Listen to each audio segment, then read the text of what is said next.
Sementara itu pemerintah dinilai tidak bisa hanya menyalahkan Bank Indonesia saja dalam persoalan tingginya suku bunga di tanah air. Sebab pemerintah pun berkontribusi sangat besar dalam terjadinya bunga tinggi karena telah membesarkan anggaran di banyak bidang. Padahal sebenarnya hal itu tidak perlu dilakukan. Dalam banyak kesempatan, Wakil Presiden Yusuf Kala kerap menyatakan Bank Indonesia seharusnya jangan terus menahan bunga acuan BI rate dalam posisi tinggi. Sebab dengan bunga tinggi, sulit bagi perekonomian domestik untuk mencapai kinerja yang lebih baik. Namun menurut ekonom Indef Didik Rahbini, tingginya bunga bukan semata disebabkan oleh kebijakan Bank Indonesia saja. Pemerintah juga berperan besar dalam menciptakan terjadinya kondisi bunga tinggi di dalam negeri. Sebenarnya yang membuat suku bunga tinggi itu pemerintah sekarang, bukan BI, bersama DPR. Nah, dari mana mereka itu? Dari mana pemerintah mendorong suku bunga tinggi?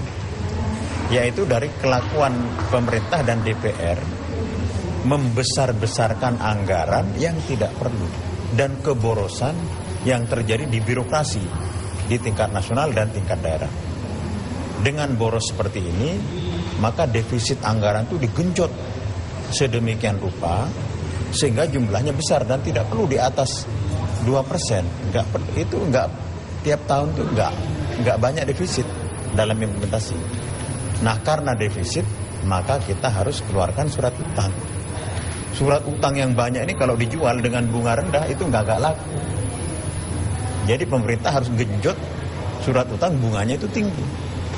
Jadi yang bikin surat bunga itu tinggi itu pemerintah sekarang bersama-sama BI. Jadi kalau pemerintah mengkritik BI itu ya harus mengkritik dirinya sendiri. Begitu ceritanya. Sejak Februari lalu, Bank Indonesia menahan tingkat suku bunga acuan BI rate di 7,5%.